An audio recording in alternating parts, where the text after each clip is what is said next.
এটা আমি আগেও বলেছি যে এগুলো দলগতভাবে যখন টেক আপ করা হবে আপনারা জানতে পারবেন, কিন্তু এই মুহূর্তে কংগ্রেসের বাংলায় কিছু নেই যেটা আমি কংগ্রেসকে দিতে পারবো। যদি তাদের কিছু থাকতো, বিশেষ করে 2024-এ লোকসভা নির্বাচনে তাদের 2টো সিট ছিল, আমরা অফার করেছিলাম, তারা রাজি হননি। পরবর্তীকালে মানুষের যে প্রতিক্রিয়া আপনারা দেখেছেন বা মানুষের যে ফলের নিদর্শন বা রায়ের নিদর্শন, সেখানে 2 থেকে কংগ্রেস একে নেমেছে।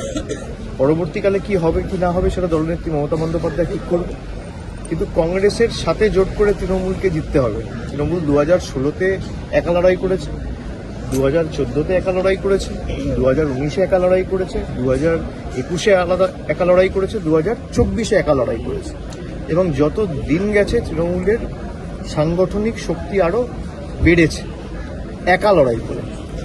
সুতরাং তৃণমূলের বাংলায় কারোর প্রয়োজন নেই, তৃণমূল একা লড়বে। মমতা বন্দ্যোপাধ্যায়ের যে 15 বছরের উন্নয়নের কর্মযজ্ঞ, সেটা বাড়িতে বাড়িতে মানুষের পৌঁছে দিয়ে তাকে পাথেয় করে পথ চলার প্রেরণা করে সার্বিকভাবে আমাদের গত 10 বছরে, বিশেষ করে বিজেপি ক্ষমতা আসার পর থেকে যেভাবে বাংলাকে বঞ্চিত করা হয়েছে, প্রতারিত করা হয়েছে, সেটা মানুষের কাছে তুলে ধরা, এবং তারপরেও বাংলার যে উৎসাহ, উদ্দীপনা, উদ্যম এবং কাজ করার যে মানসিকতা, সেটা এরা আটকাতে পারেনি। গত 4 দিন আগেও আপনারা দেখেছেন প্রায় 8,000 কোটি টাকা খরচা করে 20,000 কিলোমিটার রাস্তা একা রাজ্য সরকার নিজে করার কথা ঘোষণা করেছে। সেখানে 60% টাকা দেওয়ার কথা কেন্দ্র সরকার, 10 পয়সা বরাদ্দ করেনি। ভারতবর্ষের প্রধানমন্ত্রী এবং বিজেপি আত্মনির্ভর ভারতের কথা বলেছে, মমতা বন্দ্যোপাধ্যায় স্বনির্ভর বাংলাকে বাস্তবায়িত করে মানুষের সামনে দেখিয়েছে।